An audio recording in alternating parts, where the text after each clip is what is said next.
Est-ce que vous prenez au sérieux les menaces de M. Trump concernant le pont Gordie Howe? Alors, bonjour, ça va? Un grand match aujourd'hui, premièrement. Il y a un grand match Canada contre les États-Unis. J'ai eu une conversation avec M. Trump ce matin. Alors, premièrement, nous avons discuté le match et le fait que le Canada va gagner. On espère, OK? Premièrement. Deuxièmement, une discussion, plusieurs enjeux internationaux. Et troisièmement, en ce qui concerne le pont Gordie Howe, un grand joueur canadien, il faut le dire. La situation va être réglée. J'ai expliqué au président que le Canada a payé pour le pont, premièrement. Deuxièmement, c'est un pont, c'est une propriété partagée entre l'État du Michigan et le gouvernement du Canada. Et il y a de l'acier américain et des travailleurs américains dont le travail pour le pont.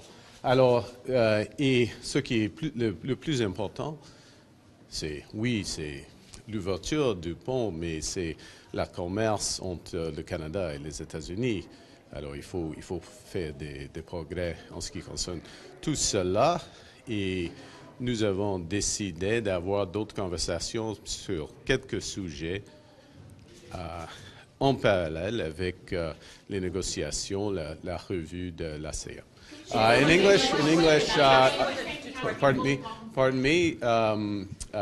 So the first thing to say is there's a big game today, and the President and I discussed the Canada-U.S. game, and of course we're all behind our team.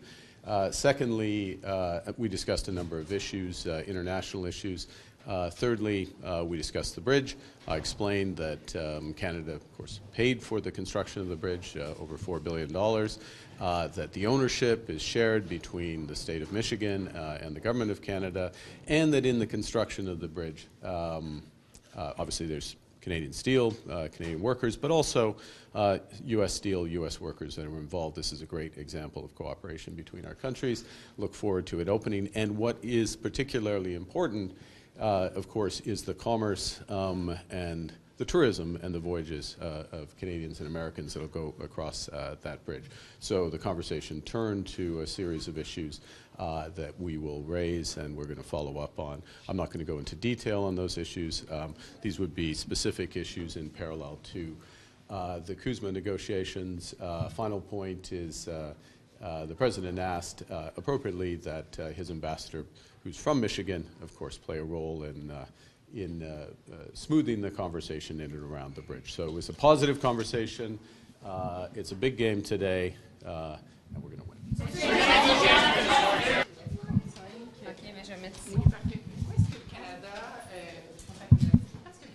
Continue d'aller de l'avant avec l'achat de F-35 si le processus d'achat est sous examen en ce moment? Le contrat est toujours sous révision et c'est toujours la politique du gouvernement. Mais il y a quand même des sommes qui ont été engagées, Mme Joly. Ça, c'est une question que vous devez poser au ministre de la Défense. How concerned are you about the threats from Donald Trump about the Gordie Howe Bridge? Do you think that's realistic that it might not open? Well, when President Trump talks, we listen, and we make sure that we take into account everything he says, because we always have to take him seriously. But also, we've been able, as a government, to deal with the different changes of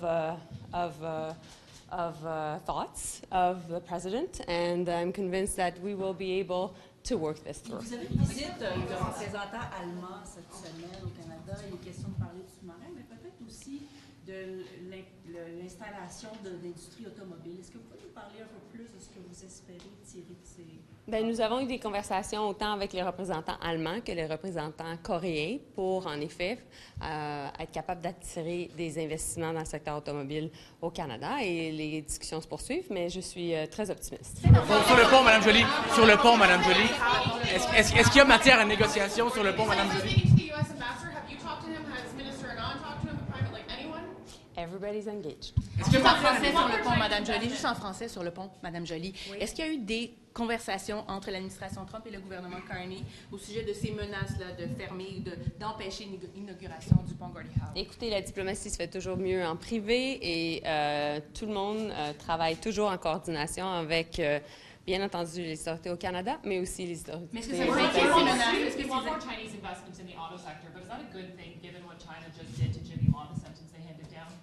So a couple of things. When it comes to our relationship with China, it's always eyes wide open, and Minister Anand has been clear on that.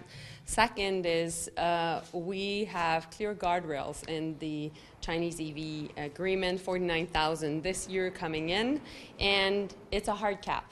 So anything over than that would have to be done through investments in Canada, making sure that we can build in Canada EVs through Chinese investments, but we also hope, and we're working on, through Canadian investments. You have to have in mind that every time there's a major investment in Canada, it has to go through the Investment Canada Act, and the Minister of the Industry of the time is the one that will put in place the different conditions for any investments, including in these conditions would be obviously high-quality jobs, and supporting unionization, supporting also supply chains that are local, so basically our small and medium-sized businesses here at home, and at the same time, everything that would be linked through the security of the software. Where are we at with bombarding? Worried about the Gordie Howe Bridge at all? You think that's actually going to open? Well, listen, it's always good to remind our American friends that we're one of their largest customers. And actually 2/3 of the United States of Canada as their first export market.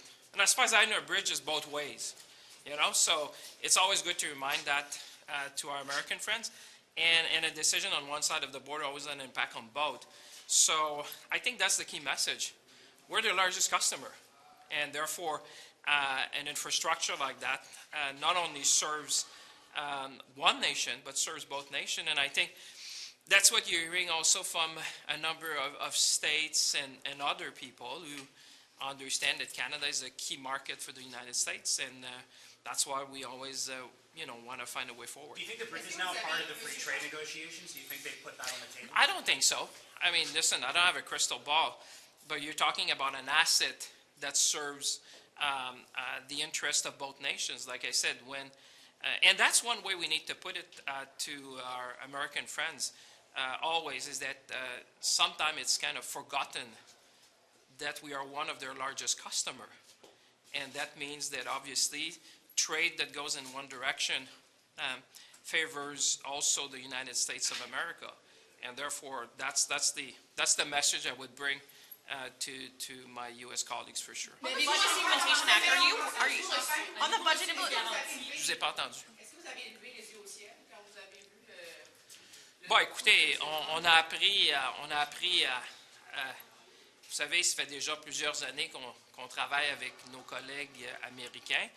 Sur ça, honnêtement, moi je disais que c'est une infrastructure qui sert les deux pays, parce que ce que je dis souvent à mes amis américains, il ne faut pas oublier, puis ça s'est peut-être perdu au cours des dernières semaines, des derniers mois, des dernières années, c'est que le Canada est l'un des plus grands clients des Américains. 2/3 des États américains ont le Canada comme le premier marché d'exportation. Alors, c'est un actif qui sert les deux.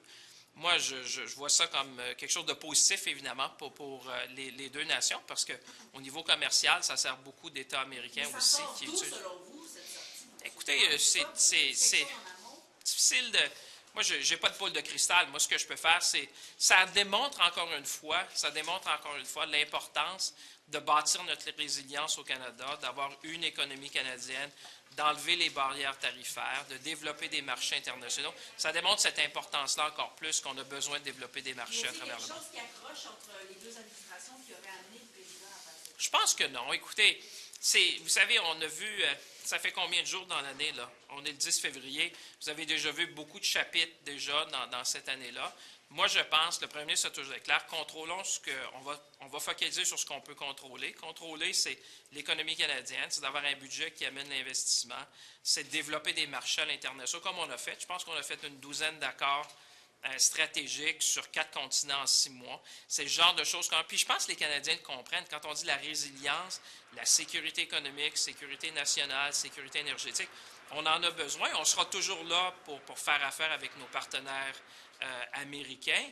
Mais en même temps, je pense que les gens constatent et le voient de plus en plus qu'on a besoin de développer des partenariats. Regardez, ce matin, je parlais avec ma collègue japonaise, membre du G7, évidemment, on parlait de minéraux critiques. C'est le genre de choses qu'on doit faire, c'est le genre de choses qu'on va continuer. On the Budget Implementation Act, are you willing?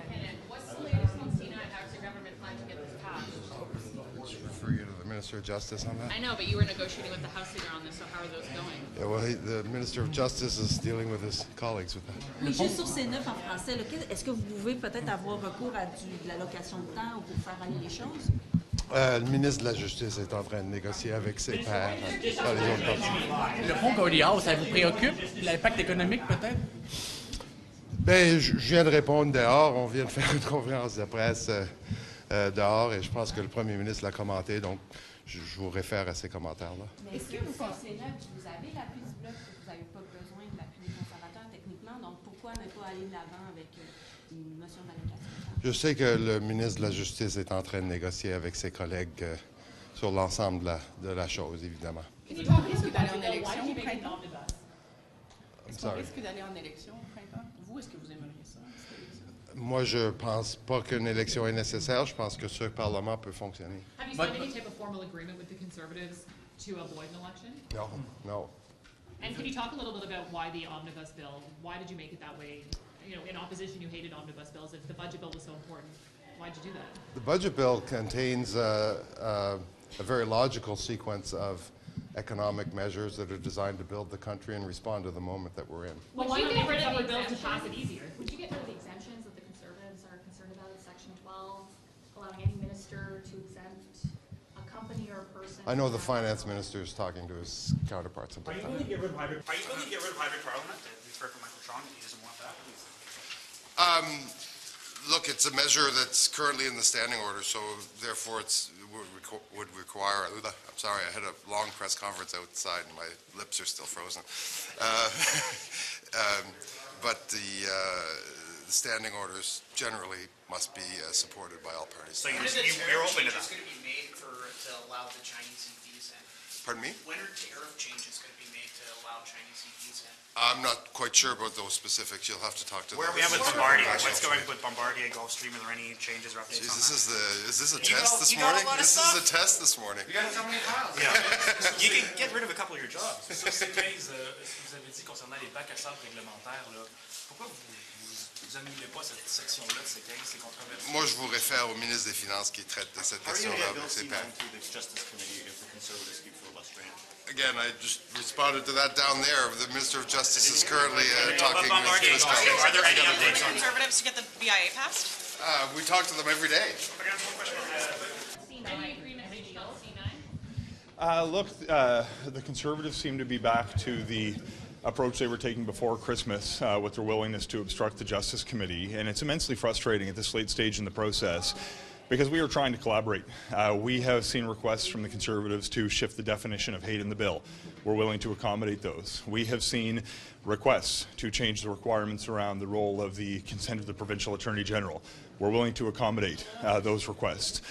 We've seen calls to make clear that you're not able to classify reading religious texts as hate. We're willing to accommodate that, and we would be willing to put text directly in the bill to indicate that the willful promotion of hatred is not including reading religious texts or ordinary practice of faith. And what we're seeing right now is that none of these complaints were actually what their opposition to the bill was about.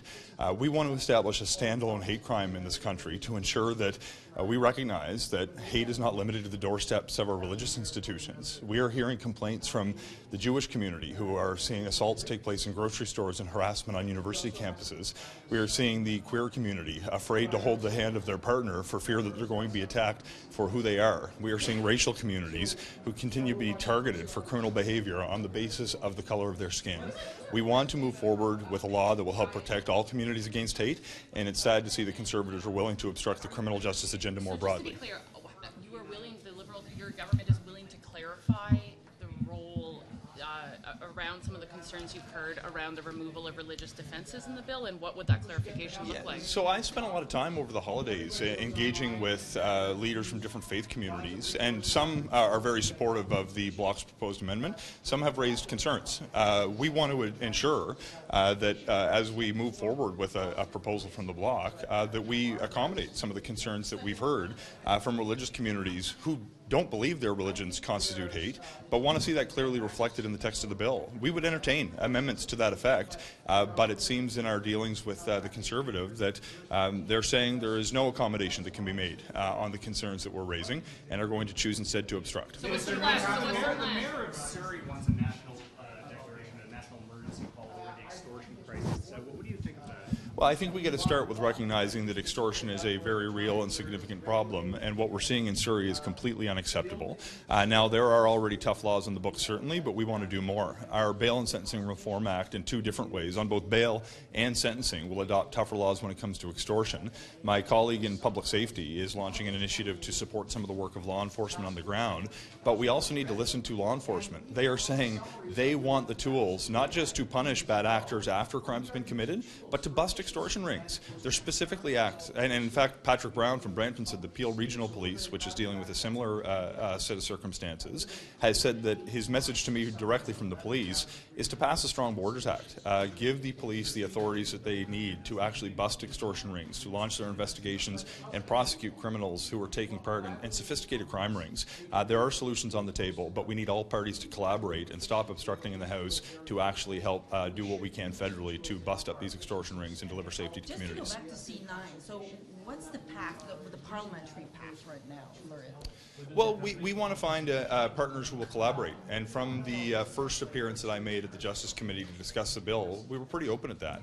There were several core elements of the bill, the intimidation and obstruction offences that we've campaigned on, but through the consultation period, we heard loud and clear that a standalone crime of hate is important to communities who are facing crimes of hate not just outside their religious institutions. I'm just wondering what's happening with the bill. You already have a partner. It's called the Bloc Québécois. Yeah, and we're continuing to work with the Bloc Québécois. What I would love to see is all parties coming together to actually demonstrate. Well, then we have different tools that we can consider, but we do have, to your point, partners who seem willing to advance the work of the bill, and we're going to continue to work with them.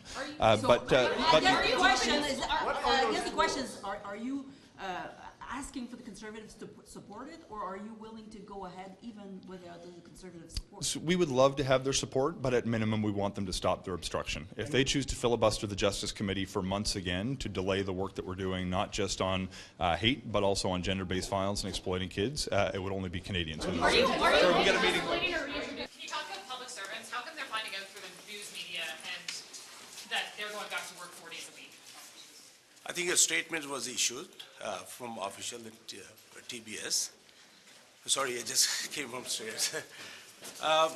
Look, we're going through a critical time, and we're taking transformative approach to deliver on priorities, which is ambitious.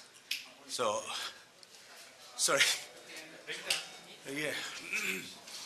So it was communicated through officials, and we're focused on delivering priorities. How come Bruce Vansway came out against your decision? What do you think of that? This is democracy. I respect everyone's opinion.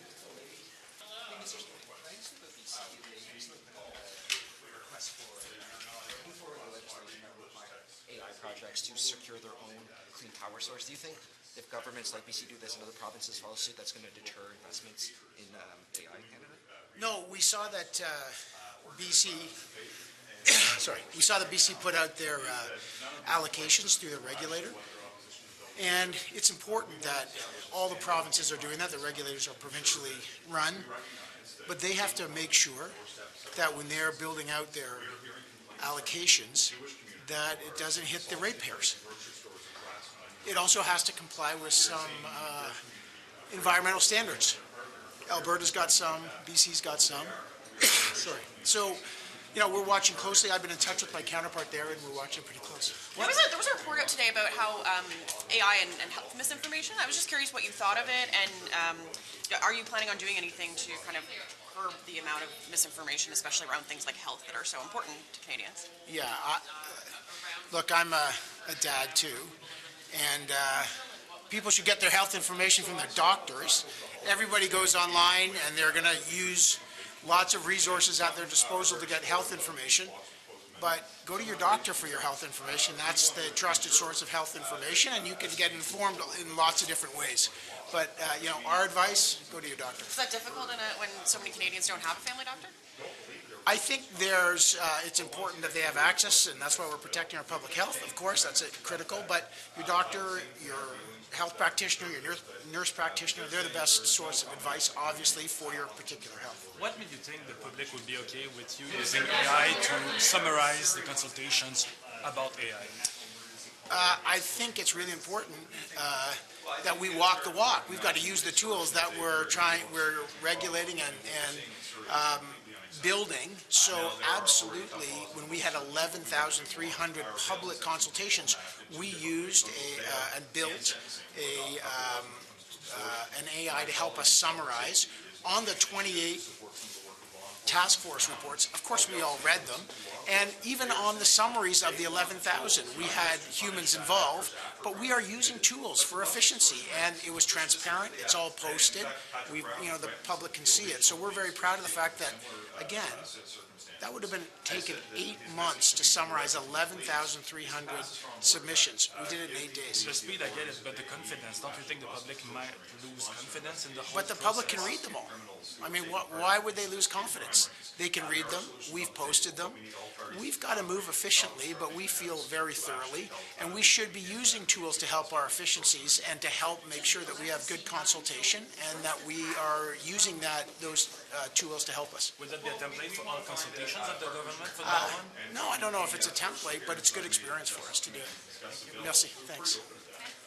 Les conservateurs se déchaînent contre ça, ils vous posent des questions là-dessus, ils disent que des lois pourraient être évitées par le gouvernement. Ils n'ont pas inventé l'eau chaude, là. Je veux dire, ces choses-là, ça existe depuis, mon Dieu, il faudrait retourner au moins quelques décennies. C'est dans tout. Non, mais attendez, là, regardez les pays du G7, regardez l'OCDE, je leur ai répondu en comité. Ceci dit, nous, on est toujours ouverts à mettre des balises pour que ça soit bien utilisé. L'idée derrière ça, c'est pas vraiment le gouvernement, c'est les innovateurs. Les gens nous ont dit, écoutez, on ne veut pas être désavantagé par rapport aux autres pays qui ont ça. Comme je vous dis, c'est un outil. Si vous regardez la littérature, vous allez voir que c'est un outil qui est utilisé dans la plupart des pays du G7, la plupart des pays de l'OCDE. Et l'idée derrière ça, c'est pourquoi? C'est de faciliter l'innovation parce qu'on ne veut pas désavantager, évidemment, les innovateurs canadiens. Mais comme je vous dis, moi, je suis raisonnable toujours. C'est pour ça. Écoutez, moi, vous me connaissez, là, ça fait 10 ans qu'on travaille ensemble. Je suis quelqu'un avec l'esprit ouvert, mais l'essence derrière ça, c'était de favoriser l'innovation, réduire les contraintes bureaucratiques. Vous savez, on a souvent parlé d'alléger la réglementation pour favoriser l'innovation. Alors, oui, discuter, oui, considérer des mesures qui pourraient bonifier ce qu'on a présenté, mais je reviens juste à l'essence. Je veux juste dire, c'est pas quelque chose qu'on a inventé hier. Là. Si vous regardez, c'est quelque chose qui est utilisé dans plusieurs pays. Alors, ouvert, mais en même temps conscient que c'est une demande des innovateurs canadiens. Why should ministers have the power to allow companies to overturn laws? Isn't that rife opportunity for abuse of power? Well, I would say, let's go back to basic. This is a tool that exists in pretty much every G7 country, most OECD countries. That's what I said at committee. And the reason you have that is to foster innovation. You know, people talk about red tape, making sure you can foster. How this came about is that Canadian innovators have been saying, we don't want to be prejudiced by having a regime in Canada that is not consistent with the other G7 countries, because otherwise people would go innovation in other countries. Now, that being said, you've known me by now. I'm open to look at guardrails, to making sure that we have the proper framework around that, fostering innovation, reducing red tape, and at the same time having accountability. But let's make sure that we don't put that out of perspective. This is something, like I said, that has been used, widely used, existed before, and it's really a tool that the innovators business community, startups have been asking us to say, you know what, that would really help in bringing innovation to Canada. It's like you're saying you would modify but not drop it, if I understand. Because Listen, conservatives are very concerned about this. So change but not. Listen, I'm, you know, when you're in government, you express the will of the people in a way. What I've heard from Canadian innovators, Canadian businesses, was really this is a tool in the toolbox. There are many. You can talk about the innovation super deduction. You can talk about immediate expensing. This is just one tool. But again, I just want to say for all the Canadians watching, this is not like something new out of the box. This is something that is widely used in our peer countries around the world. It's widely used in the G7. That's why I said at the committee, I mean, I produced a list of, 15, 20 countries which have similar versions of that. But having guardrails, having framework, having it focused, sure, we're always reasonable. Can I just ask you about the Prime Minister's travel? I crunched the numbers, and he's been on the road for 58 days, way more than Harper or Trudeau. And I bet you could probably make the case for why it's important for the PM to be on the road doing these. Yeah, I mean, the world has changed. I mean, just the recent news, even the most recent news suggests that Canada needs to build these strategic partnership. We've built we signed 12 strategic partnership over the last 6 months in 4 continents. I mean, the world has changed. We do need strategic partnership. I'll be, for example, in Europe over the weekend and on Monday. Why? Because now Canada is almost has been invited consistently to the finance ministers' meetings of Europe. That's a good thing because you want a transatlantic voice to the table. That's what they tell me. They said, we want the voice of Canada. Imagine, this is the European finance minister meeting, and they say, we would like to have Canada as a guest at our table. That's positive. That's positive for Canada. That means the voice of Canada matter. That means that the transatlantic relationship is strong. And it also opened opportunities for Canadian businesses and Canadian workers. So it does matter, the voice of Canada. You've heard the speech of the Prime Minister in Davos. The voice of Canada matter, and it matters to folks back home that we build these bridges, talking about bridges, to nations around the world. Thank you very much. Votre collègue, M. Fanjoy, Bruce Fanjoy, a fait des commentaires sur le retour des fonctionnaires au bureau 4 jours par semaine. Certains qui commencent à penser que c'est peut-être pas une bonne idée. Est-ce que réellement, au niveau des économies qu'on peut faire là, en demandant aux fonctionnaires de quitter leur poste, mais en les ramenant au bureau, dans des édifices qui étaient prévus qu'on n'utilise plus, est-ce que réellement, là, on est en train de rendre service? Moi, je vous dirais, il n'y a pas de surprise. On a été très, très clair depuis déjà des mois. On a été clair dans le budget aussi. Ce qu'on fait, c'est qu'on ramène la taille de la fonction publique à son niveau qui était avant la pandémie. Donc, on fait ça de façon raisonnable, avec de la bienveillance, en étant très conscient des enjeux que vous mentionnez, de la capacité. Mais je pense que de ramener la taille de la fonction publique canadienne dans des ratios qui sont plus en ligne avec ce qu'on avait historiquement, la population canadienne par rapport au nombre de fonctionnaires fédéraux.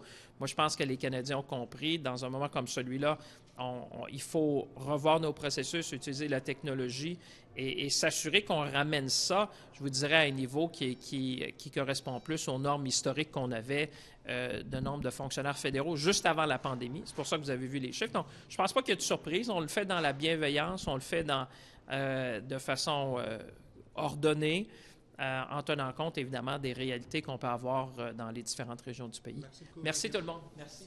Do you think the PM travels too much? I just crunched some data. He's out of the country 2 months of all the time. Does he travel too much? Is it a good thing for him to be on the road as much as he is? I think we live in a world where Canada continues to develop trading relationships, other strategic partnerships right around the world. And if I look at the job numbers, David, it's sure yielding dividends. Sur les fonctionnaires, s'il vous plaît, on ne vous a pas eu ce matin à la caméra sur les fonctionnaires. Vous avez parlé à mon collègue Martin Comtois. Oui. À la caméra, pouvez-vous nous dire le commentaire de votre collègue Bruce Fanjoy? Vous en pensez quoi? Est-ce qu'un retour à 4 jours au bureau, c'est exagéré? Je pense qu'on doit tous être sensibles à nos commettants. Évidemment, j'entends les mêmes commentaires. Il y a des gens certainement mécontents avec la décision. Il y en a d'autres qui sont contents, sont heureux, oui, absolument, de retrouver les collègues, de travailler en équipe et tout. Donc, je pense que le télétravail est ici pour rester. Nous devrons faire en sorte que les gens aient une place convenable pour travailler, pour qu'il y ait une belle culture qui s'installe et qu'on ait cette éthique de service, de renouer avec cette éthique de service qui doit nous habiter, nous animer à tous les jours pour servir les Canadiens. Les défis sont de taille et le gouvernement se doit de continuer d'être performant et je sais que les fonctionnaires, certainement ceux de mon comté, vont vouloir mettre l'épaule à la roue. It was about Mr. Fanjoy. It was his letter to ask you and the government not to require hybrid work. I respect everyone's opinion, and we all have difference of opinion, so it's fine. Does it change anything? I mean, it's we all have to say what we feel, so we should respect the opinions. But you know, it's we're going through a critical moment, and this is a transformative approach we're taking, and well, we're working on to delivering our priorities. And you know, I've been like I respect our public service employees for their work. They at the core of delivering services to Canadians. So I mean, this is something we brought forward, and we'll see. We'll engage with the union leaders and see how it goes. So we'll work together. Treasury Board has tables on how much office space you have. Do you have enough office space? So what we'll do? This is a PSPC actually manages that, and we'll be working together with all stakeholders to organize and manage those. Is there any option where you can see you could go backwards on that decision? You know, we're always open to change, but we'll see. Okay, thank you. Mr. Fanjoy is letting off steam for his constituents? I mean, I respect his opinion, and he said what he felt, so that's fine. Do you have the same opinion? Do you feel that way too? Like, do you feel... We all have different responsibilities, and we're focused on our responsibilities. Thank you. Thank you.